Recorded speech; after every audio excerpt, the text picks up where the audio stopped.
Grande Action. Et c'est un immense plaisir de vous accueillir, toujours aussi nombreux, à l'occasion de la dernière séance de notre 5e saison du Ciné-Club Univers Convergent au Grand Action. Le Ciné-Club Univers Convergent nous est proposé par Sylvie Benzoni, directrice de l'Institut Henri Poincaré.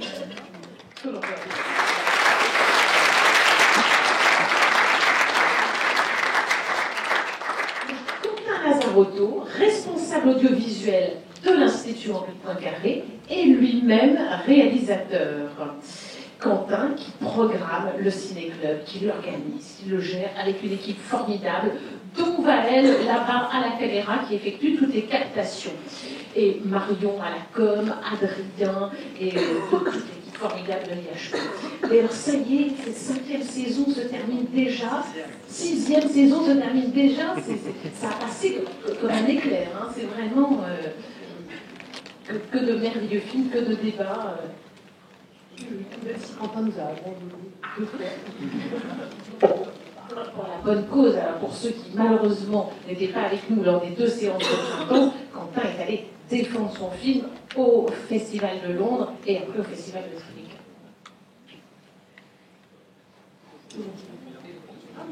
Alors, bien, bonsoir à toutes et tous. Pour cette effectivement dernière séance de la saison, donc, avec un film. Comment dire, choc. On s'était un petit peu posé la question avant de décider de le programmer. Mais il nous a semblé que c'était un film au-delà de la violence qu'il montre. C'est un film qui interroge pas mal sur des enjeux de société, dans lesquels les mathématiques en particulier, en fait, jouent un rôle assez important. Et ce sera l'occasion de parler de mots qu'on entend maintenant beaucoup dans les médias, sans forcément voir tout de suite de quoi elle retourne, c'est les algorithmes, les données. Et voilà, là, dans ce film, vous allez voir que les données personnelles sont le sujet, disons, central qui déclenche ce genre de choses. Je crois qu'Isabelle a parlé beaucoup de bonnes. Voilà. Je vous souhaite une bonne soirée. Absolument pas beaucoup mieux, différemment. Voilà, tu as ton point de vue de scientifique, moi de cinéphile. Merci Isabelle, merci Sylvie. Alors, je voulais déjà commencer par vous remercier toutes les deux. Vous êtes mes 2 directrices préférées. Voilà. Parce que, non, on peut vous applaudir parce que c'est grâce à toi Sylvie que le Ciné-Club continue. C'est un engagement de l'Institut, c'est un budget, c'est des équipes. Donc c'est vraiment une décision pour vous présenter les films. Donc on espère que vous appréciez. En tout cas, vous êtes toujours aussi nombreux, donc a priori, oui. Et puis Isabelle, c'est toujours un plaisir d'être dans cette salle. Ça marche toujours, techniquement ça marche toujours. Les projections sont belles, l'équipe est toujours formidable. Donc on est vraiment contents et on vous remercie parce que... On a Alexandre, mon associé, qui nous couvre de son regard. Hein. Voilà. Parce que vraiment, évidemment, le cinéma sans une vraie salle, ça n'est pas du cinéma. Donc, voilà. Tout à fait. Un film doit se voir en salle. On est d'accord. Et si possible, au Grand Action, c'est ça. Alors, ce film, donc j'en parle pas trop parce que tu vas nous le présenter, juste pour vous dire que je l'ai découvert au Festival des Utopiales à Nantes, qui est le festival de films de science-fiction. Où j'ai vécu une expérience cinématographique totale dans une salle de 800 places absolument conquise. Alors, c'est un public, les Utopiales, qui aiment ce genre de film un petit peu sanglant, voilà, il faut quand même le dire. Donc, bien sûr, c'était un public un petit peu acquis, mais j'ai trouvé vraiment ce film très intelligent dans la façon dont il traite son sujet, des pirates informatiques, hein, et puis de l'impact des réseaux sociaux, surtout sur les jeunes. Et puis, c'est aussi, pour moi, j'ai trouvé que le réalisateur faisait beaucoup de références à beaucoup de films américains, mais tu nous en parleras peut-être. Et donc c'est aussi un vrai film américain comme ils savent le faire, où ils savent très très bien critiquer leur propre société. Donc c'est un film très intéressant de ce point de vue. Et puis après tout, le cinéma, nous on passe beaucoup de science-fiction, disons sage entre guillemets, et puis beaucoup de films un peu réflexifs, mais le cinéma c'est aussi le film qu'on va voir ce soir, avec un peu de flingue. Voilà, c'est ça. Nous avons 2 magnifiques intervenants ce soir. Je vais leur demander de se lever, on peut les applaudir. Donc Francis Bach.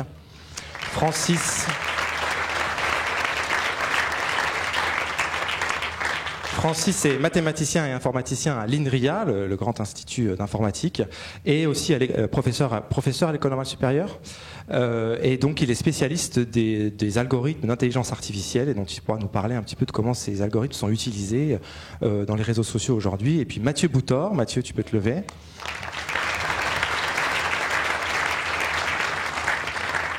Mathieu est président de l'association HZV, anciennement Hackers Voice, qui est une association qui regroupe des hackers.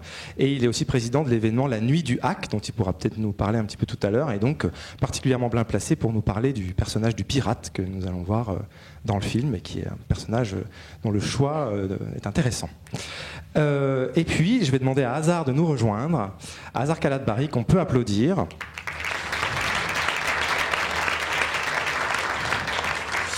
Donc, Hazar est journaliste au magazine Science et Avenir, dont vous aviez des copies disponibles ici, mais il n'y en a plus. Hazar, tu peux nous dire un petit mot sur le partenariat qui nous unit depuis 2 ans maintenant. Alors, je dois d'abord bonsoir, et puis je suis vraiment très honorée d'être là. Je dois vous dire qu'à chaque fois, je viens avec beaucoup d'enthousiasme pour découvrir les films et le débat. Et je pense que l'on fait un travail complémentaire parce que nous, nos lecteurs, en fait, ce qui est à la base de leur envie de lire le magazine, eh bien, c'est la curiosité scientifique. Et eh bien, je dois dire, cette curiosité scientifique s'entretient parfaitement ici, à chaque fois. Et donc, voilà, cela nous inspire et puis ça alimente notre réflexion. Et nous sommes extrêmement heureux de ce partenariat. Nous aussi, donc merci à Science et Avenir de nous soutenir.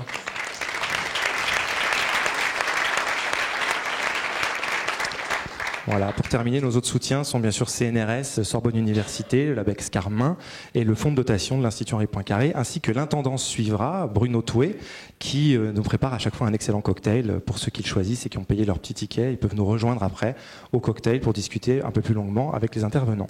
On peut applaudir Bruno, hein. Il Bruno, est au grand bar en train de nous préparer. Il est déjà au fourneau. Écoute Isabelle, à toi la main. Alors, nous allons voir Assassination Nation, comme dirait un de mes amis, nous allons nous rafraîchir dans un bain de sang. Alors, il est réalisé par Sam Levinson. Sam Levinson est le fils de Barry Levinson, réalisateur du mythique Good Morning Vietnam et du non moins mythique Rain Man.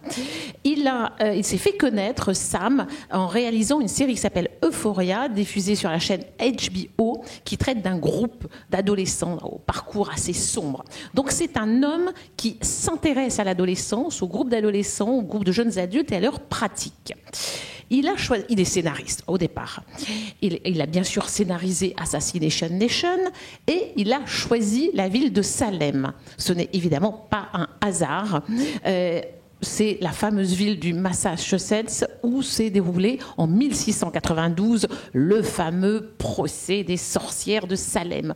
En fait, une jeune femme avait eu un comportement jugé inadapté et avec ses 17 autres amis, elle fut pendue à la suite d'un verdict rendu par un tribunal d'exception constitué pour l'occasion. Cette affaire sombre des sorcières de Salem a été exploitée par Arthur Miller, qui en a fait un roman en 1953, une pièce de théâtre. Et en fait, en 1953, ce qui préoccupait Arthur Miller, c'était la montée du macartisme. Et bien entendu, c'était une parabole, l'utilisation du procès des sorcières de Salem. La pièce d'Arthur Miller a donné lieu à de multiples adaptations cinématographiques et télévisuelles. Alors là, maintenant, en 2018, la magie, c'est les réseaux sociaux. C'est le lieu, cet espace virtuel où on pense être totalement protégé et c'est ce lieu où une réputation peut se faire et se défaire en un instant. Où des secrets peuvent être révélés et causer évidemment des plus grands troubles. Quand il y a trouble, il y a forcément un coupable et qui est le coupable, la victime la plus désignée que la femme pécheresse et évidemment le peuple qui a toujours envie de se venger va vouloir la tuer. Mais nous sommes au XXIe siècle et si les jeunes femmes du XVIIe siècle n'avaient pas vraiment de moyens pour se défendre, celles du XXIe en ont. Elles vont se défendre pour notre plus grand plaisir.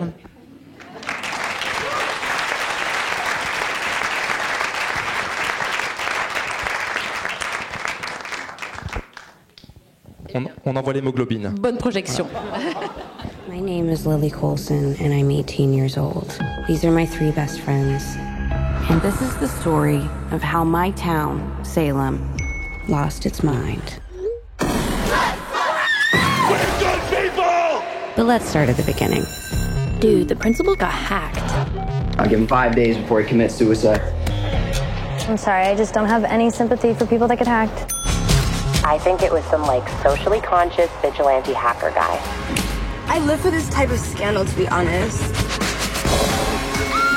Looks like half of Salem just got hacked.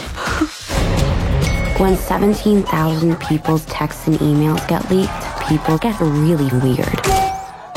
Run, Lily!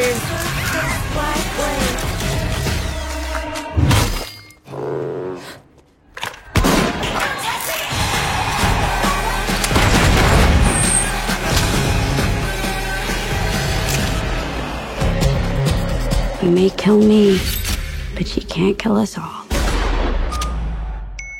Eh bien, quelle était la citation, Isabelle? Se rafraîchir dans un bain de sang, c'était ça la citation? Eh bien, écoutez, après ces petits moments de détente, on va pouvoir passer à la partie un peu technique de ce qu'il y a là derrière. Vous êtes déjà, je commence par toi, Francis, juste une réaction comme ça au film. Ma première réaction, c'est pas vraiment en tant que scientifique, c'est en tant que parent de 2 adolescentes qui sont un peu plus jeunes, mais à peine. Et j'avoue que ça fait surtout assez peur. Donc, en tant que parent, de voir le monde dans lequel nos enfants vivent. Donc c'est un tout petit peu futuriste, mais c'est bon, c'est ça ma première réaction. Et bien sûr, la réaction est liée aux données personnelles et au fait de tout ce qu'on met sur son ordinateur et en ligne finit par rejoindre le monde réel. Je pense que c'est un peu ça pour moi le sujet important, c'est que le monde virtuel, c'est pas qu'un monde de bisounours où tout reste dans le monde virtuel, mais ça finit par arriver dans le monde réel. Et ça, je pense qu'on l'oublie, et je pense que le film nous le rappelle bien. Donc, c'est pas très scientifique, mais c'est ma première réaction. Pareil, Mathieu, même question. Je vais dire un peu la même chose, désolé, mais... oui, il y a vraiment ce côté, on a l'impression que c'est anodin, on met des photos sur Internet ou autre. Et en fait, bon, là, il y a peut-être 2-3 aspects du film qui sont un peu caricaturales, et puis ça fait rentrer ça en 1h30, on va dire, mais on a vraiment ce côté où on se dit, bon, c'est pas grave, on fait ci, on fait ça, ça n'a pas de conséquences, et on voit pas forcément le retour de bâton derrière. Donc vraiment, il y a ce côté-là où on se dit on met des trucs sur Internet, il n'y a pas de conséquences. On est même incité, quand on est sur Facebook ou autre, à la fin du film, j'ai fait ça pour les likes, c'est vraiment ça. On fait des choses pour des likes qu'on ne ferait pas dans la vraie vie ou qu'on ne ferait pas si on avait notion, si on réfléchissait peut-être un peu plus aux conséquences possibles. Mais Mathieu, moi, quand je voyais le film, bon, comme ça, cette question-là, on la règle rapidement. Au niveau de la crédibilité du hack des données... on n'y est pas du tout. Your logical conclusion's coming real soon. Looks like half of Salem just got hacked. Non, je dirais pas que c'est quelque chose qui va arriver forcément demain. Maintenant, il y a des gens qui se font pirater leur compte tous les jours, ça arrive. Hein. On a choisi un mauvais mot de passe, quelqu'un l'a deviné. On a utilisé le même mot de passe sur 20 sites web différents. Il y en a un qui a eu une fuite de données. Quelqu'un récupère les mots de passe et derrière, un peu plus fort, je crois. Ouais. Donc quelqu'un récupère les mots de passe, puis derrière, il va tester sur les autres sites. Donc c'est pas parce que, par exemple, votre compte Facebook, c'est pas parce qu'il n'y a pas de problème de sécurité chez Facebook. Si vous avez utilisé le même mot de passe sur plein de sites, quelqu'un peut éventuellement accéder à votre compte Facebook sans passer par un problème de sécurité de Facebook. Donc grosso modo, oui, c'est quelque chose qui peut arriver.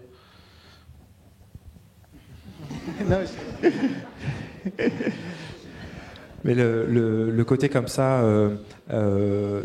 du hacker qui récupère les données puis qui les met comme ça publiquement sur Internet, c'est quelque chose qu'on voit souvent. C'est des choses qui sont arrivées.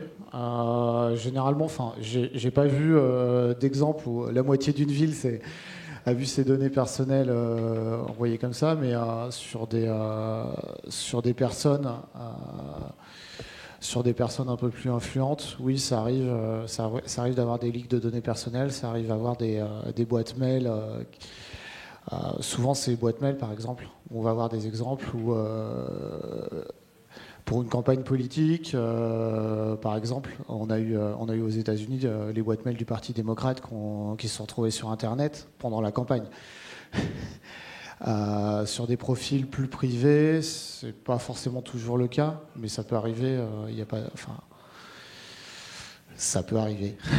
C'est pas parce que c'est pas arrivé aujourd'hui que, cette donnée-là, elle est sur Internet. S'il y a un problème sur le compte ou sur les serveurs, la donnée peut sortir.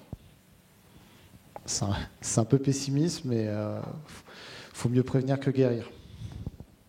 Message reçu.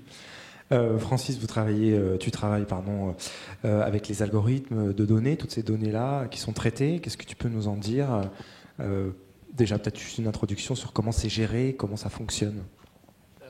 Oui, très bien. Donc le film n'est pas trop... Donc la spécialité, c'est plutôt l'intelligence artificielle.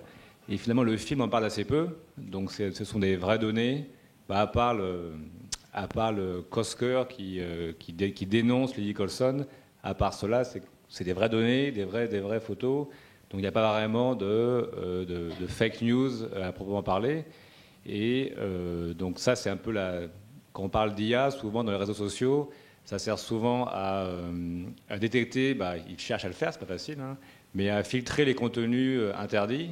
Donc là, bien sûr, comment on définit interdit, c'est un problème non scientifique, c'est un problème à la fois légal et éthique. Mais l'IA, pour l'instant, dans ces réseaux sociaux, sert surtout à donc filtrer les contenus éthiques et surtout à proposer le contenu aux gens. Donc quand vous vous baladez sur votre réseau social préféré, eh bien, ce que vous recevez en premier, c'est pas choisi par un homme, c'est pas choisi par vous, c'est choisi par un algorithme qui va chercher à maximiser votre temps d'attente, votre temps d'attention sur le réseau social. Et donc ça peut effectivement générer des comportements un peu extrémistes. Par exemple, il est maintenant admis que quand vous vous baladez sur YouTube, sur une vidéo politique, vous commencez par une vidéo politique un peu de gauche, et bien pour vous faire rester, on va vous en donner une un peu plus de gauche, pour que vous continuiez, un peu plus de gauche, jusqu'à l'extrême gauche, et vice-versa, si vous commencez par un peu de droite, ça sera un peu plus à droite, et ça finira à l'extrême droite. Donc il y a vraiment, déjà actuellement, l'information, donc c'est pas dans le film du tout, mais l'information est vraiment traitée par des algorithmes automatiques qui vont vraiment modeler un peu ce que les gens pensent. Et je pense que là, le film est un peu en deçà de ce qu'on pourrait faire. Donc je pense qu'avec les réseaux sociaux actuels, ça pourrait être largement pire. 2-3 fausses images, 2-3 fake news bien faites. Et là, je pense que ça aurait été encore plus rapide d'arriver à ce résultat-là. C'est très optimiste, mais c'est... Ouais, et puis, juste pour ajouter là-dessus, le réseau social, il va optimiser le temps de présence. L'algo, il n'optimise pas par rapport à la véracité de la nouvelle qui est publiée. Ça, l'algorithme, aujourd'hui, en IA, à ma connaissance, il ne sait pas le faire. Il ne sait pas dire si la news, elle est vraie ou fausse. Par contre, il sait un peu plus facilement dire si elle va intéresser quelqu'un qui est un peu de droite, un peu de gauche, quelque chose comme ça. Oh là là, bon.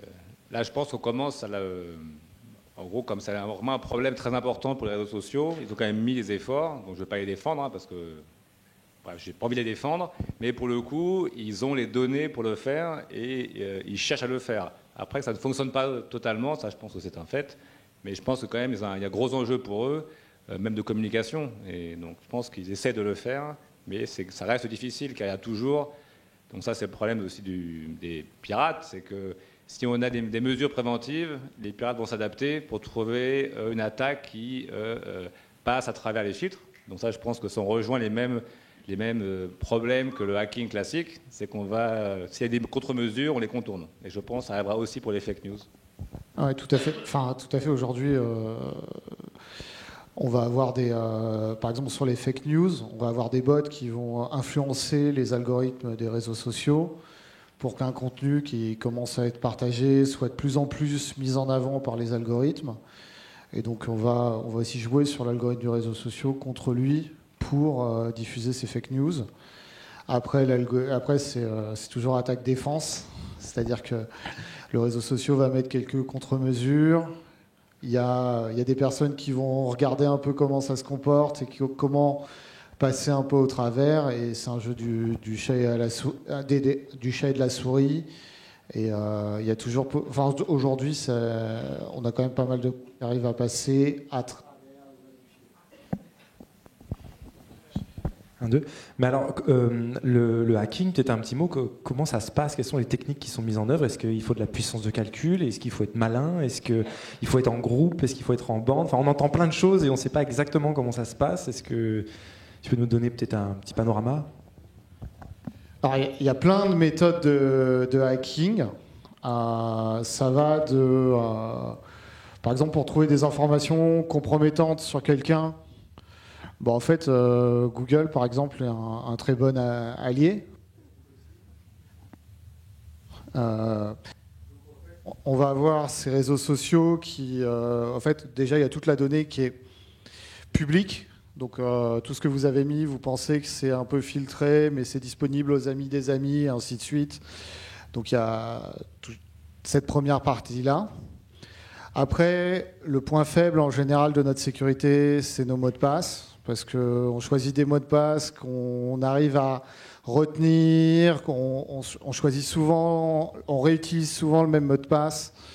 Et donc quand un site va avoir une fuite de données, c'est-à-dire quelqu'un va trouver une faille dans un site, donc les sites ils sont faits par des humains, c'est-à-dire que c'est des ordinateurs qui font tourner les sites web, mais c'est des humains qui leur disent comment ça marche. L'humain est faillible, l'humain fait des erreurs. Si on a un développeur qui n'a pas fait attention à quelque chose, qui n'a pas fait attention, par exemple, à vérifier l'info qu'on envoie au site, le site va peut-être envoyer plus d'infos que nécessaire. C'est des choses qui arrivent assez souvent, malheureusement. Et donc, vous avez un site qui a une faille de sécurité, quelqu'un l'exploite. Donc, grosso modo, par exemple, vous avez un site de vente en ligne où si on tape... au lieu de taper son login mot de passe, on tape le login du voisin et on voit les commandes du voisin, où on voit où on a d'autres failles, où on va exécuter du code sur le serveur, récupérer les données du site. Ces données-là, aujourd'hui, c'est des choses qu'on va retrouver assez facilement sur le Darknet, par exemple, donc il y a un réseau un peu plus anonyme au-dessus d'Internet. Et là, même si vos mots de passe ils sont chiffrés côté site web, c'est assez compliqué de retester toutes les possibilités de mots de passe sur votre mot de passe sur un site web, parce que Internet, c'est rapide, mais pas tant que ça. Par contre, si vous avez la version chiffrée du mot de passe et que vous avez un peu de puissance de calcul chez vous, là, vous pouvez tester des millions de possibilités par seconde, parce que l'ordinateur, il est très rapide pour faire ça. Et parce que côté site web, il faut aussi valider votre mot de passe rapidement. Donc, à un moment, on est obligé de prendre des algorithmes qui permettent de faire ça. Et donc là, si vous avez un mot de passe un peu court, même s'il est un peu complexe, c'est assez facile de le retrouver. Après, on va avoir des hackers, on va avoir des pirates qui vont travailler en bande, où chacun va avoir un peu sa spécialité. On va avoir des personnes qui travaillent un peu tout seuls dans leur chambre, comme dans le film. Ça arrive. On voit aussi des gens qui sont très jeunes et qui trouvent des failles où personne n'a pensé, personne n'a pensé qu'il pourrait y avoir un souci à tel endroit, et puis quelqu'un qui arrive avec son regard un peu neuf, il trouve un trou. Grosso modo, c'est vraiment ça, c'est un jeu de chat et de souris, qu'on appelle aussi de rétro-ingénierie. On a un système et on va essayer de passer à naviguer entre les mailles du filet, d'essayer de trouver quelque chose qui n'avait pas été prévu et qui permet de faire des choses pas forcément possibles normalement. Bien, merci. Francis, ce que montre le film de manière visuelle, c'est aussi des choses qui arrivent en ligne, c'est des groupes qui se constituent, qui jettent l'opprobre sur quelqu'un ou qui décident de détruire numériquement quelqu'un. Have you seen the pictures? They're from 3.5 years ago, which would have made Allison Turtle only 6.5 years old when they were taken. She's in the bath and you can see everything. This guy's... Oh my God! Let me ask you, Principal Turtle, did your 6-year-old daughter consent to those? Est-ce que les algorithmes, peut-être sur ces sujets sur lesquels vous travaillez, peut-être d'intelligence artificielle, pourraient permettre de limiter ce genre de choses ou au contraire l'amplifier? Oui, c'est une bonne question. Donc l'IA peut être utilisée à la fois en attaque et en défense. Donc on pense souvent à l'attaque, création de fake news, mais aussi on pense à la défense. Et effectivement, ce qui est mis en œuvre, après c'est ce qu'on me raconte, je ne travaille pas pour un réseau social, mais ce que mes collègues me racontent, c'est que effectivement, quand une fake news est créée, elle a souvent un pattern assez classique. Elle vient d'un différentes parties. Vous dites un pattern? Un pattern, pardon, une forme assez spécifique. Elle vient d'un coin du web assez spécial. Elle est diffusée par des canaux assez spéciaux. Et ça, l'algorithme, si on lui donne beaucoup d'exemples de fake news du passé qui ont été vérifiés, eh bien, il peut estimer et comprendre quelles seront les fake news et quelles seront les news qui ne seront pas fake. Le seul problème, comme dans toute l'IA actuelle, c'est qu'il faut des données étiquetées. Donc il faut dire à l'algorithme ce qui est une fake news et ce qui n'est pas une fake news. Et là, on touche un des grands problèmes de l'IA actuelle, c'est comment on certifie la donnée. Car qui décide ce que c'est une fake news ou pas? Ça, c'est un sujet qui n'est pas évident. Donc il y a des fake news évidentes, mais ce n'est pas forcément très facile. Et c'est valable dans tous les cas d'application de l'IA. Quand il a fallu étiqueter la donnée, ce n'est pas forcément très facile. Quand c'est chien ou chat, là je pense que tout le monde est assez d'accord, mais quand ça touche à des choses un peu plus compliquées, eh bien, il faut des humains quand même pour dire à la machine ce qu'elle doit reproduire. Donc ce n'est pas la machine qui va décider de ce qu'est une fake news, elle va simplement comprendre dans le passé ce qui a fait une fake news et ce qui permet de détecter ce que l'humain a décidé. Ça, c'est un point important que les gens oublient. L'IA ne décide de rien. L'IA, on lui donne à manger des comportements à reproduire, et elle cherche à les reproduire. Donc ça, c'est l'IA actuelle. Peut-être que l'IA, dans 40 ans, aura plus d'initiatives, mais pour le moment, on en est encore très, très, très loin. Il y a une question persistante là-haut, donc je pense que c'est en lien direct ou c'est bon? Ouais.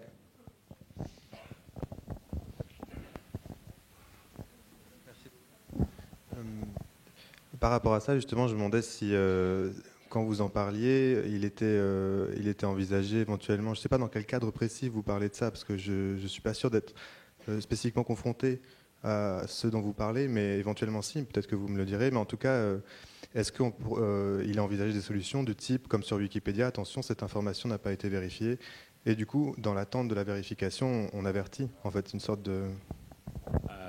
Là, il faudrait parler à Facebook et Google, car je ne sais pas exactement ce qu'ils mettent en œuvre, mais on peut imaginer effectivement que dans toutes ces prédictions que les algorithmes font, il y a toujours un niveau de confiance.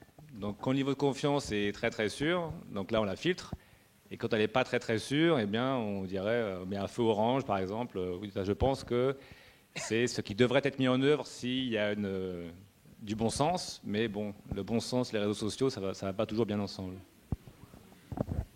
Il y a un autre paramètre aussi, si on regarde Facebook, c'est une très grande entreprise, il y a pas mal de monde qui travaille là-bas, mais par rapport au nombre de contenus qui sont publiés chaque jour, c'est rien. Et donc, à un moment, l'algorithme, il est là aussi parce qu'il n'y a pas assez d'humains qui auraient le temps de vérifier. Et donc, à un moment, on met ça dans les mains de l'algorithme. Parce que s'il fallait embaucher des millions de vérificateurs pour vérifier tout ce qui passe sur Facebook, économiquement, c'est pas viable. Non, mais il y a un autre enjeu, c'est aussi la censure.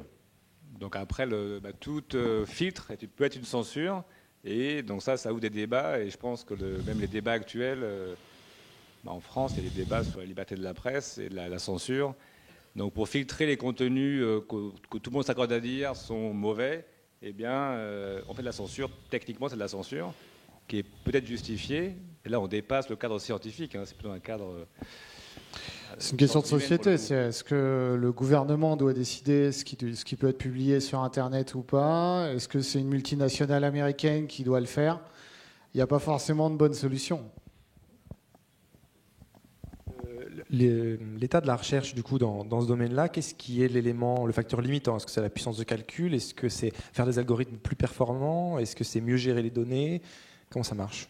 Donc pour les algorithmes d'IA que vous voyez tous les jours, par exemple la commande vocale ou la reconnaissance Donc, les algorithmes de tous les jours, comme la commande vocale sur votre téléphone, ça marche très très bien. Ou alors la reconnaissance des visages sur votre appareil photo, qui permettent de mettre au point. Donc ça a été fait avec des millions de données étiquetées. Par exemple, pour la commande vocale, il a fallu donner à l'algorithme des millions d'heures avec la voix et aussi la transcription. Et donc, ce qui bloque l'IA, c'est surtout la disponibilité des données pour une nouvelle tâche. Si vous voulez résoudre une nouvelle tâche, il faudra avoir des données. Et ça, c'est de l'étiquetage humain. Donc, à la fin, l'IA est assez idiote. Pas idiote, mais elle ne sait rien pour commencer. Et donc, vraiment, le point bloquant, c'est souvent les données. Après, une fois qu'elles sont là, il faut des algorithmes, ça on s'en charge, et aussi des ordinateurs. Mais alors vraiment, pour moi, le point bloquant, quand on a une nouvelle tâche qu'on cherchera à résoudre, c'est vraiment les données. Est-ce que tu veux dire qu'il y a une forme d'apprentissage, c'est ce qu'on appelle machine learning, c'est bien ça? Oui. Tu peux nous en dire un mot? Les algorithmes, donc, par machine learning, reproduisent sur des données non observées ce qui a été vu dans le passé. Donc, par exemple, dans le cas des images, on lui montre 1 million de chiens et de chats. Okay, on lui dit 500 000 photos, c'est des chiens, ces 500 000 photos, ce sont des chats, et sur la nouvelle photo, apprend à reconnaître chien et chat. C'est comme ça que presque toutes les applications actuelles en IA fonctionnent, par apprentissage dit supervisé. Montrez-moi beaucoup d'exemples, et à la fin, je vous donnerai la solution. Et donc là, on est en fait très très loin d'un apprentissage humain. Donc mes enfants sont grands maintenant, mais j'ai découvert, j'ai pu voir à quelle vitesse ils apprenaient les différents objets. Donc donc il y a un apprentissage tout au long de l'enfance, d'accord, de savoir ce que c'est un objet, de savoir ce qu'est un animal. Mais quand on lui montre un chat, bon, elle disait ça, mais à la fin, elle avait reconnu un chat après 3 exemples. Donc ça, on voit qu'on est encore très très loin d'un apprentissage type humain où, avec assez peu d'exemples, on arrive à avoir une performance assez bonne. Donc on est encore vraiment au balbutiement de ce qu'on peut appeler l'IA. Donc on appelle ça IA parce que ça fait joli, mais à mon sens, on est encore très très loin de ce que tous les films de science-fiction peuvent nous montrer. Alors justement, il y a un épisode que j'ai noté sur Internet, peut-être que tu es au courant, épisode T de chez Microsoft, qui a mis en ligne il y a je crois 1 ou 2 ans, un robot qui devait répondre aux tweets des gens. Ce robot s'appelait T. Et en fait, ils l'ont déprogrammé en moins de 24 heures parce que le robot était devenu antisémite. Et donc en fait, en un seul tweet, j'ai noté, en un seul tweet, il a réussi à dire qu'il adorait Adolf Hitler, l'inventeur de l'athéisme, il a accusé George W. Bush d'avoir causé le 11 septembre, accusé le président Obama d'être un singe et indiqué qu'il voterait Donald Trump. Voilà. Alors d'où est-ce qu'il a apprenti ça et qu'est-ce que ça veut dire vraiment? Pour moi, c'est un très bon exemple du problème des données qui sont mauvaises. Donc il a voulu s'adapter à ses interlocuteurs qui ont fait exprès de lui fournir des phrases. Après, ils ont analysé l'épisode. Ils se sont rendus compte qu'il y avait une bande organisée qui a fourni des réponses racistes, antisémites et totalement débiles. Et à force, comme l'algorithme était programmé pour un peu s'adapter à ses interlocuteurs, il a fini par reprendre leur message. Donc ça, c'est l'exemple on met en ligne un algorithme qui est fait, qui est pour une utilisation précise, et comme il y a des millions de personnes qui s'amusent, on s'amuse à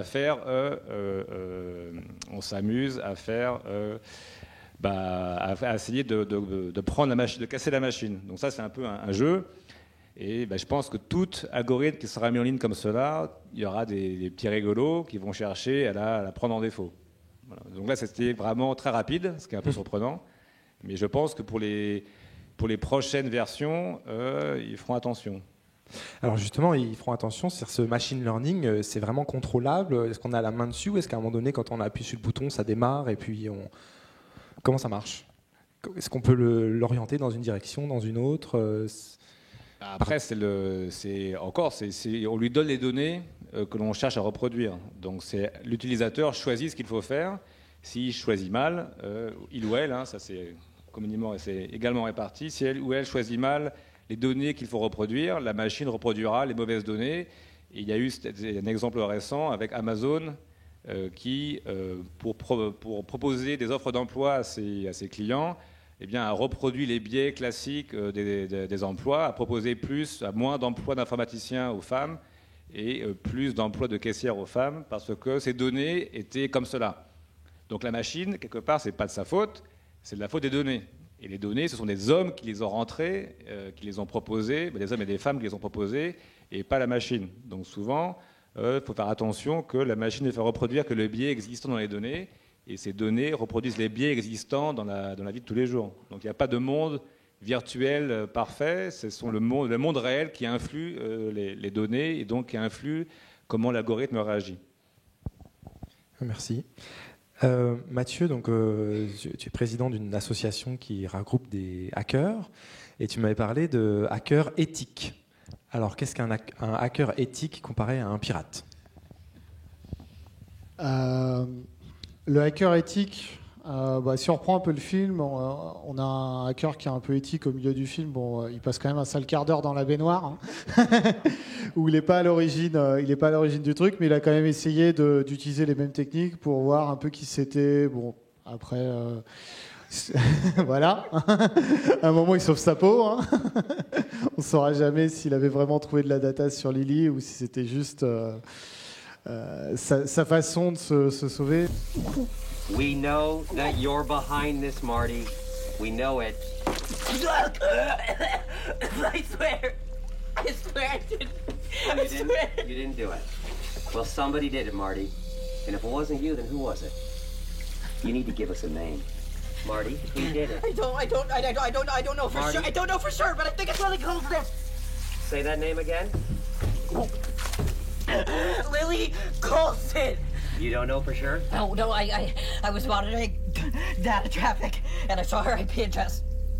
Mais en fait, grosso modo, nous, en tant qu'hackers, ce qu'on aime bien, c'est trouver des failles dans le système, résoudre des puzzles, des challenges, toujours ce défi qui a un côté un peu scientifique. On a un système en face et on va se dire comment on lui fait faire ce qui n'était pas prévu, comment on prouve que quelque chose est possible ou pas. Mais donc on a ce côté-là un peu, entre guillemets, transgressif par rapport au jeu de règles.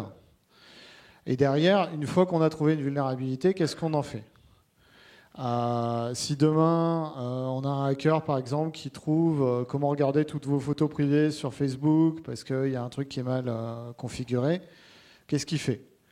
Est-ce qu'il se dit je déclare une guerre civile à Salem en envoyant des archives avec les photos de quasiment tout le monde à tout le monde ?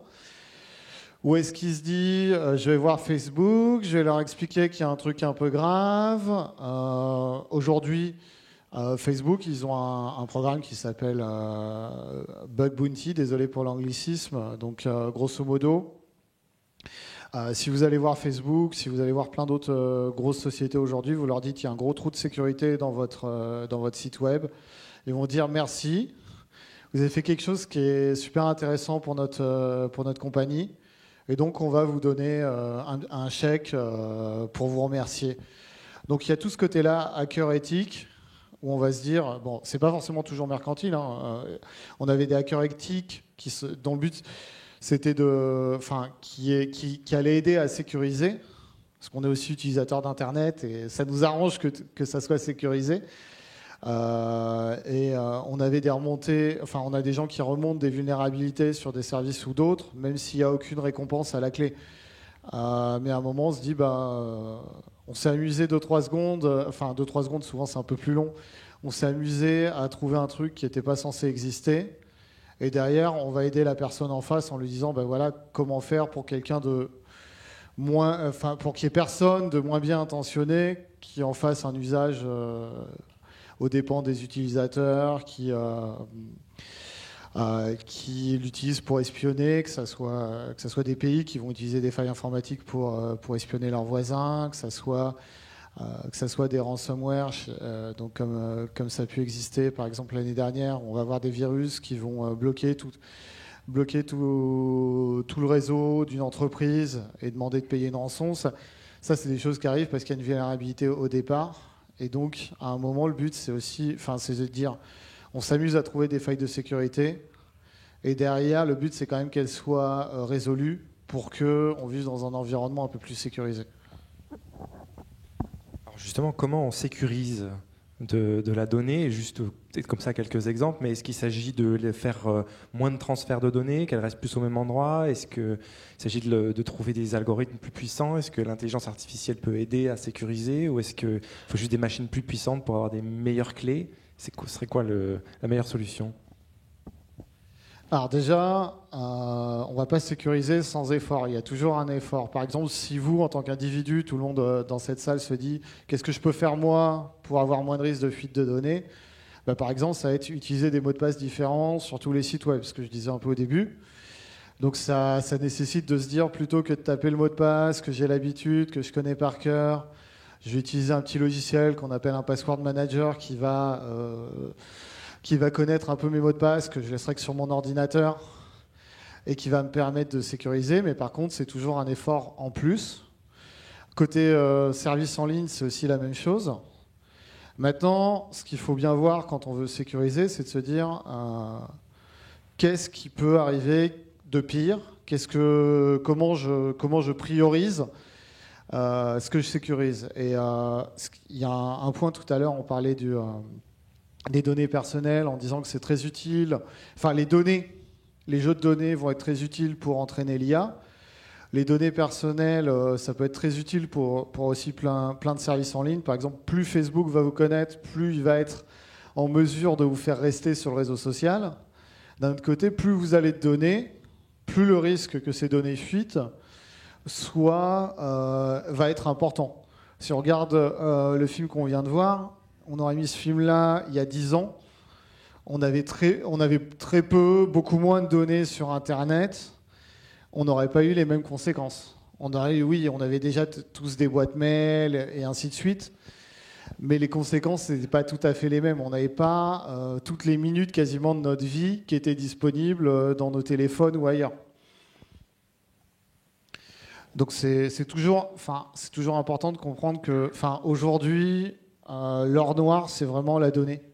C'est-à-dire qu'aujourd'hui, je pense que vous seriez plus mal à l'aise si toutes vos données personnelles étaient accessibles comme dans le film, que si quelqu'un avait piraté le numéro de votre carte bleue.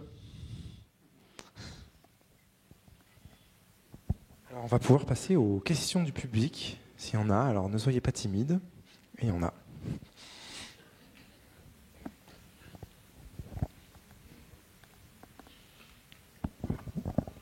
Merci. C'est pas une question, c'est juste une rapide remarque. Il y a une école en sécurité informatique à côté de Rennes. Je crois que j'avais lu ça dans Sciences et Avenir il y a quelques années d'ailleurs. Un des élèves racontait que pour apprendre à défendre, il faut aussi apprendre à attaquer. Et une des premières choses qu'on leur apprenait, c'était trafiquer une serrure pour pouvoir ouvrir une porte, parce que accéder au serveur, c'est la première étape. Voilà. Donc la sécurité informatique, ça peut aussi être mettre une serrure qui tient la route, quoi. Enfin, physique sur une porte. Un commentaire, Mathieu? Oui, tout à fait. L'approche hacking, c'est ça, c'est de se dire, pour défendre, il va falloir savoir attaquer. On va se mettre à la place de la personne qui est en face, et on va attaquer, on va trouver ce qu'un attaquant aurait pu trouver, et après l'idée, c'est de défendre. L'histoire du hacking de serrure, c'est quelque chose qu'on fait depuis des années sur la nuit du hack, où on parle de hacking numérique. On a du monde qui fait du challenge sur des ordinateurs. On fait énormément de choses sur nos ordinateurs. Mais on a toujours des stands de comment ouvrir une serrure avec 2-3 outils qui sont à peine plus élaborés que des trombones.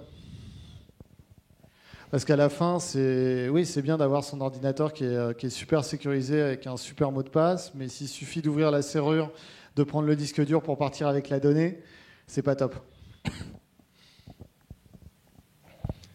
D'autres questions? Bonsoir. 2 questions simples, très courtes. Pourquoi, quand c'est gratuit, c'est vous qui payez? D'où ça vient ce modèle-là?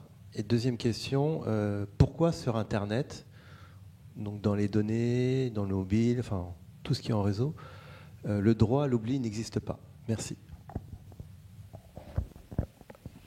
Alors, la phrase, c'est si c'est gratuit, c'est vous le produit.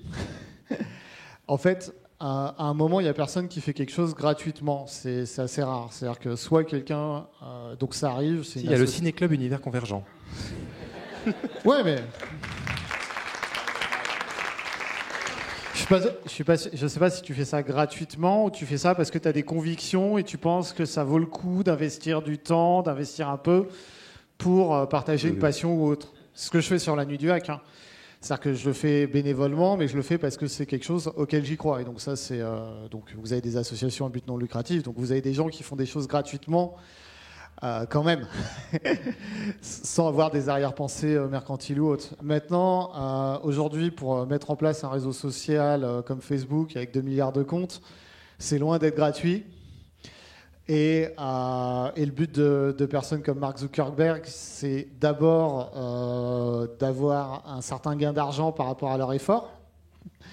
Eux ou les personnes qui ont misé sur leur start-up. Et donc, à un moment, il faut avoir un business model, il faut rentabiliser le site Internet.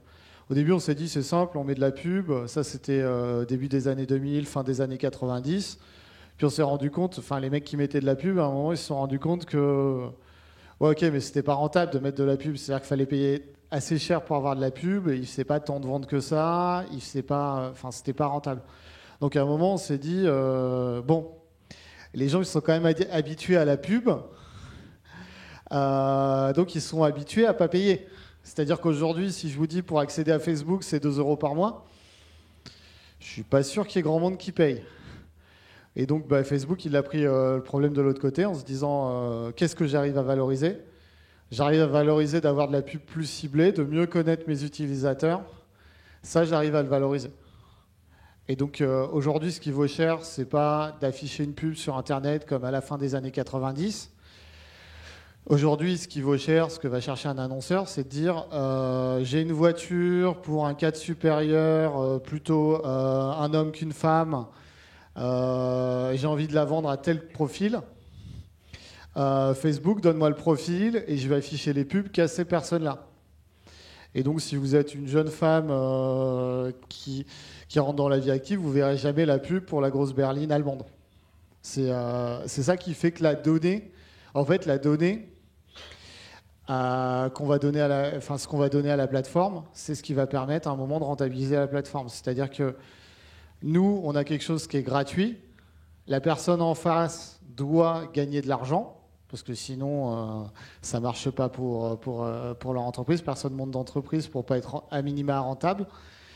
Et donc la question toujours à se poser, c'est quel est le réel objectif de la personne en face, de la plateforme que j'utilise.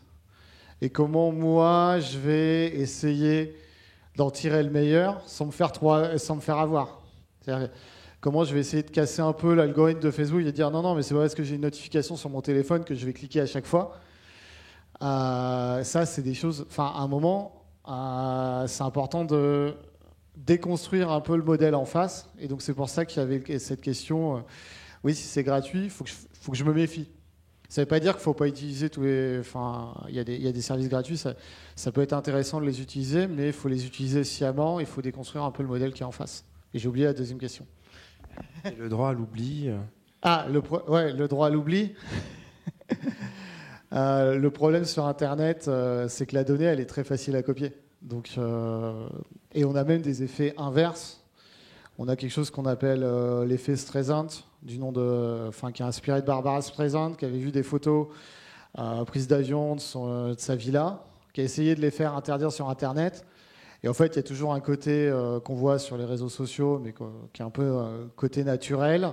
Action, réaction, on le voit un peu aussi dans le film. C'est-à-dire que quand il y a une action, quand il y a quelque chose qui paraît, qui va heurter la sensibilité de certaines personnes, la réaction, elle est souvent disproportionnée par rapport à l'action de départ. Et donc Barbara Streisand, qui voulait éviter qu'on voit les photos de sa villa sur Internet, les gens se sont dit non, mais là, il y a de la censure. Et donc, tout le monde s'est remis à partager les photos. Mais en fait, elle aurait juste rien dit, elle aurait juste laissé l'eau couler sous le pont, personne n'avait d'intérêt réel à partager aussi massivement la photo. Donc il y a ce côté-là, un peu qui est hérité de ce côté Internet, espace de liberté, où dès que des personnes vont voir ce qui ressemble à une censure, va y avoir une réaction en face qui est peut-être disproportionnée par rapport à l'élément initial. Je peux rajouter, je pense qu'il y a une très forte responsabilité des grands acteurs d'Internet qui n'effacent pas les données de leur propre serveur. Donc ça, je comprends que quand c'est copié 1000 fois, on ne peut plus rien faire, mais les grands acteurs gardent les données. D'accord ? Et ça, je pense que c'est peut-être ça à quoi vous pensiez. C'est ça à quoi je pense quand je pense à droit à l'oubli. C'est le droit à ce que mes données chez Google disparaissent, que mes données chez Facebook disparaissent. Moi, j'ai un compte dormant, d'accord, chez Facebook, donc je sais que j'existe chez Facebook sans avoir de compte actuel. Donc ça, effectivement, ils le font contre mon gré, et ça, je pense que c'est aux États de taper un peu. Et pour l'instant, un État tout seul taper contre Facebook, Google, c'est pas facile. Donc je pense qu'il y a vraiment un enjeu de les méchants GAFA contre les pauvres citoyens. Donc c'est un peu caricatural, mais c'est vraiment, à mon sens, cela. Et c'est pas un problème technique, c'est plus une question de volonté. Et on en revient aussi à la première partie de la question, quel est l'intérêt de la plateforme ? Mais Facebook a été capable de bloquer des milliers et des milliers de repartages de la vidéo du terroriste en Nouvelle-Zélande. Ça n'a pas posé de problème. Par contre, sur une fake news, ça les arrange beaucoup moins de bloquer. Et donc là, ça bouge beaucoup moins. C'est une question qui me vient quand j'entendais parler, Francis, mais je ne sais pas si tu as la réponse techniquement ou pas, mais ces données, moi là pour avoir un Mac avec 1 Teraoctet, il faut que je paye plus de 2000 €, tout ça. Donc on se dit, mais ces données, c'est absolument gigantesque ce qu'ils stockent, et on a quand même tendance à penser à un moment donné, ils doivent bien jeter quelque chose quand même, c'est pas possible. Et est-ce que c'est vraiment bien rangé ? C'est-à-dire, si est-ce qu'on clique mon nom ou quoi, est-ce qu'on retrouve vraiment tout ? Ou est-ce que c'est mal rangé ? Est-ce que les algorithmes les aident tant que ça ? Ou est-ce que vraiment c'est un peu la pagaille ? Parce qu'il y a pas mal de gens, moi j'entends des amis qui disent oui, de toute façon ils ont les données, mais c'est tellement le bordel, est-ce qu'ils vont retrouver ? Mais bon. Non, je pense que dans les grands groupes américains, c'est très bien rangé. Je pense que s'ils veulent accéder à toutes tes données, tout ce que tu as fait sur leur plateforme depuis qu'elle existe, je pense qu'ils le ressortent en quelques secondes. À mon avis, ça n'a vraiment aucun souci. Après, pour les organismes publics, je sais que pour la caisse d'assurance maladie, c'est plus compliqué. Non, mais c'est vrai, c'est un vrai cas en fait. C'est un vrai cas. Ils ont mis en commun toutes les données de santé de toutes les caisses d'assurance maladie. Et pour trouver tous les actes pour une personne, ça prenait beaucoup de temps. Parce qu'il fallait croiser plusieurs bases de données qui étaient stockées à différents endroits. Donc quand c'est gros et mal financé, ça ne marche pas. Mais quand c'est gros et très bien financé, ce qui est le cas des grands groupes américains, ça marche mieux. Après, il y a un autre côté, c'est que l'informatique progresse énormément. Et ça n'a jamais été aussi peu cher de stocker de la donnée. Et donc, par exemple, dans les leaks qu'il y avait eu sur la façon dont la NSA espionnait nos ordinateurs, il y avait toute une partie de données qui était collectée par la NSA où ils ne savaient pas quoi en faire aujourd'hui. Par exemple, de la donnée qui était interceptée, chiffrée, mais qui stockait au cas où, en se disant demain, on a trouvé une faille dans le protocole de chiffrement, demain, on a des ordinateurs qui sont tellement puissants qu'on arrive à casser l'algorithme de chiffrement, même si aujourd'hui il est considéré comme sûr. On garde ces données sous le coude parce que c'est pas si cher que ça de les stocker et on ne sait jamais, demain ça pourrait être utile. Il y a en gros une loi de Moore. Donc, la loi de Moore, c'est la puissance de calcul double tous les 18 mois. Et il y a aussi une loi de Moore sur le coût du stockage qui est réduit par 2 tous les je ne sais pas combien. Mais le coût de stockage est vraiment réduit de plus en plus, donc on peut tout stocker, c'est vraiment gratuit. De même pour vos données personnelles, les Mac fait payer cher, mais ils devraient faire payer moins cher tellement c'est peu cher en fait.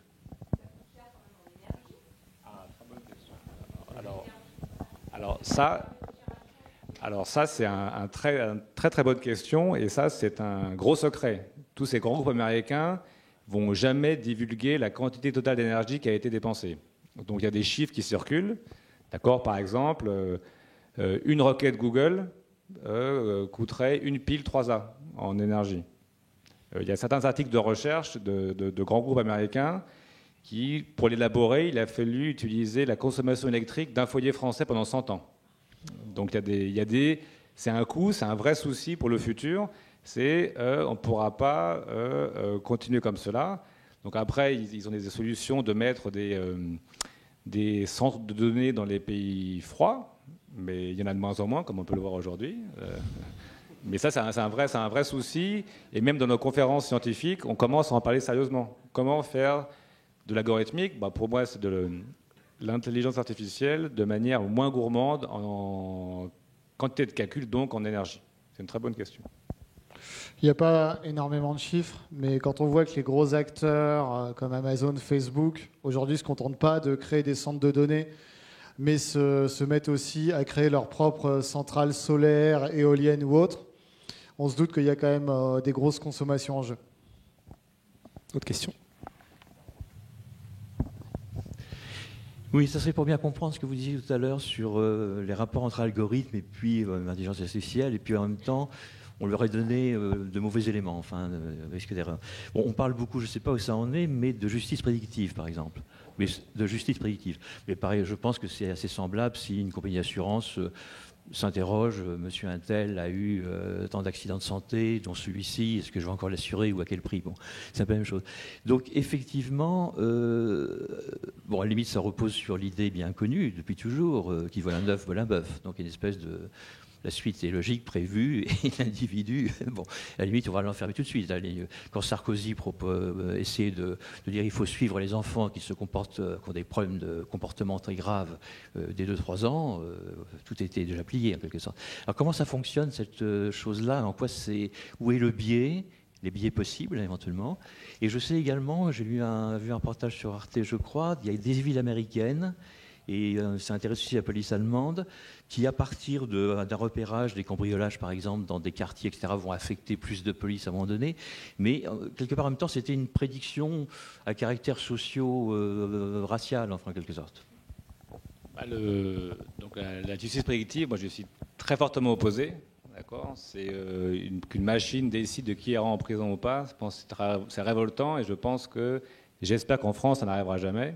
D'accord. Donc certains pays moins soucieux des droits, des libertés fondamentales l'autorisent, mais le problème de quand on fait de la prédiction, on va se baser sur les données passées. Donc les données passées, on va prendre une personne, voilà, donc elle vient de tel endroit, de tel milieu, telle couleur, elle a fait telle chose, et certaines ont fait des crimes, d'autres n'ont pas fait de crimes. Donc on regarde des corrélations entre différents aspects, mais aller en déduire de la causalité de telle personne à commettre un crime, les algorithmes ne permettent pas de le faire. Donc ça, c'est une faute méthodologique des chercheurs qui pensent pouvoir faire de la justice prédictive. Et quand vous regardez bien, il y a un cas connu de Cambridge, ce n'est pas le département d'informatique qui a fait l'algorithme ni de statistiques, c'est un département autre. Donc, ils n'y connaissent rien en stats, ils n'y connaissent rien en IA, mais pour se faire mousser, il faut un algorithme de justice prédictive parce que ça crée du buzz. Voilà, c'est bon pour les réseaux sociaux, mais je pense qu'on est très très loin d'un algorithme qui fonctionne correctement. Donc il y a eu aussi un exemple de justice prédictive. Ils ont prédit que, par exemple, ils se sont rendus compte, ça c'est une corrélation, qu'avant le repas, le juge avait tendance à être plus méchant ou plus gentil. D'accord ? C'est pas une causalité, c'est une corrélation du juge, pas de la personne. Donc il faut faire très attention sur la différence entre corrélation et causalité. Donc ça, c'est un problème qui date depuis qu'il y a des données, et ça ne va pas changer. Et malheureusement, tous les acteurs n'ont pas tous souci de différence entre causalité et corrélation. Question ?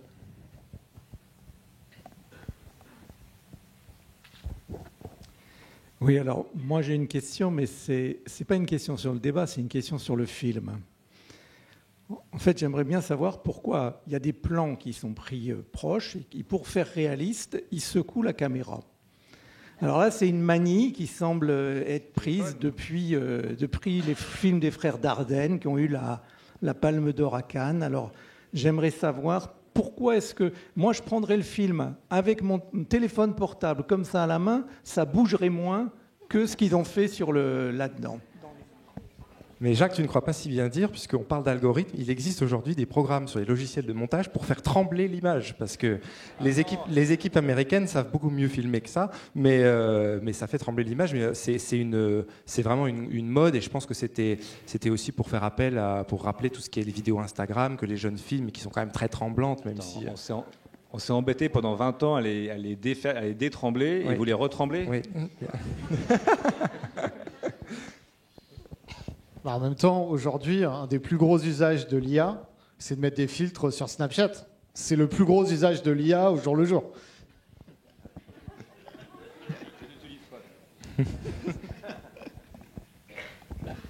Bonsoir, merci pour tous ces échanges très enrichissants. Concrètement, pour revenir un petit peu à ce qu'on a dit au début, mais aujourd'hui, qu'est-ce qu'on peut faire pour protéger les données ou pour protéger une utilisation ou une fuite des données, puisque finalement, il n'y a pas de risque zéro, mais où on en est en termes juridiques dans la loi, et qu'est-ce que font les grosses entreprises, puisque c'est leur intérêt de les protéger. Concrètement, est-ce qu'il y a encore des énormes failles, ou est-ce que... Il y a deux aspects. Il y a la loi et il y a la réalité, entre guillemets, du terrain. C'est-à-dire qu'aujourd'hui, une entreprise en Europe qui protège mal vos données personnelles, c'est répréhensible. Il y a une loi qui est passée il y a 1 an qui s'appelle GDPR, ou RGPD en français, et donc qui dit que, grosso modo, il peut y avoir une amende pour défaut de sécurisation de vos données qui peut aller jusqu'à 4% du chiffre d'affaires mondial de la compagnie.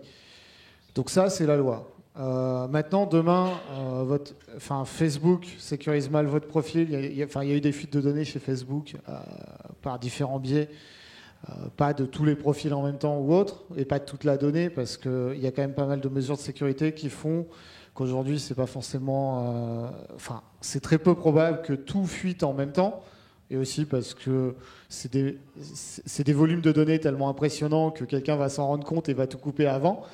Mais bon, dans la réalité, si toute la donnée fuite, c'est-à-dire savoir que Facebook va payer une amende, elle va pas payer l'amende, elle va payer l'amende de 4% à la Commission européenne. Donc, on aura peut-être moins d'impôts l'année d'après, mais c'est tout. Commencer à demander réparation civile, c'est beaucoup plus compliqué. Et la réalité, c'est que le préjudice, il est déjà là. Et ce qu'on va essayer de faire, c'est plus de dire, déjà, moi j'ai donné de données, moi j'ai de risques. C'est-à-dire que, on le voit un peu dans le film, ce côté... je me prends en photo à poil et je l'envoie en se disant c'est pas grave. C'est sûr que c'est des choses qui existaient aussi à l'époque des Polaroids, mais c'est un peu plus difficile de dupliquer la donnée. Aujourd'hui, la donnée, vous envoyez une photo sur Instagram, Facebook, même en privé, elle est copiée plusieurs fois dans plein de data centers parce que Facebook se dit que ça serait quand même une mauvaise idée de perdre votre donnée. Donc toute la donnée qu'on donne pas, c'est déjà quelque chose d'important. Et de se dire, à un moment, on a un outil, l'ordinateur, ses services informatiques, Internet. Et on va dire, tout ce que je ne mets pas là-dessus, c'est sûr que ça ne se retournera pas contre moi. Moi, j'ai travaillé pour une société où notre politique sur l'utilisation du mail, c'était de se dire que quand on s'envoyait des mails, même entre nous, on se disait, si demain, il y a une fuite de données, c'est à la une du New York Times, on doit être capable d'assumer. Et donc, on va éviter, s'il y a des choses qu'on dit qui pourraient être mal interprétées ou autres, on va éviter de les mettre sur l'outil informatique qui pardonne peu, parce que souvent la donnée, on la duplique, elle est échangée, elle est copiée facilement, elle est difficile. Le droit à l'oubli, techniquement, c'est pas si simple que ça à mettre en place. Et surtout sur des services qui sont conçus pour pas perdre de données. Ils sont pas conçus pour supprimer de la donnée, ils sont conçus pour stocker de la donnée de la manière la plus efficace possible.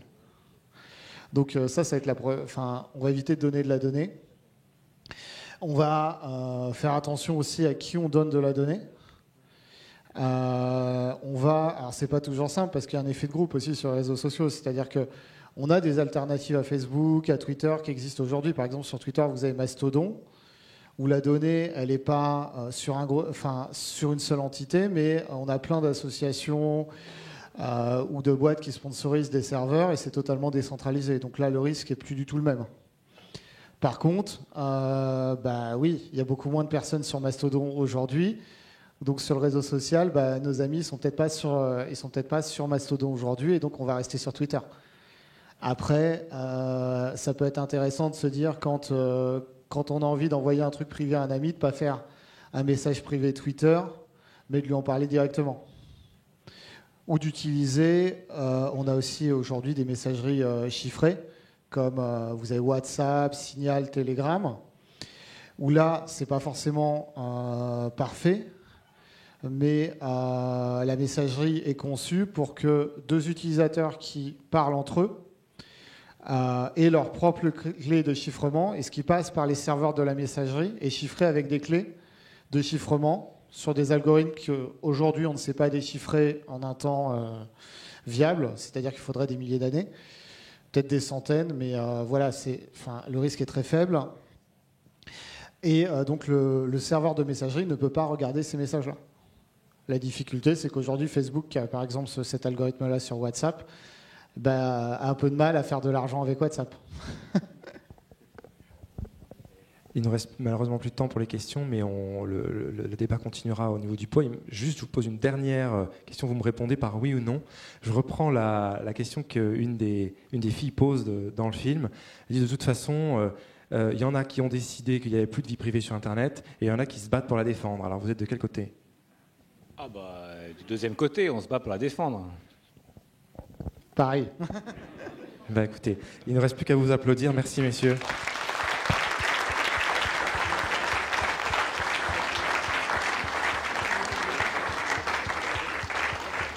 Et donc, nous ne nous retrouvons pas le mois prochain.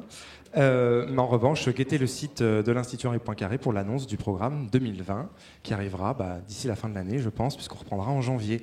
Le débat continue autour d'un verre au cocktail. Je vous remercie.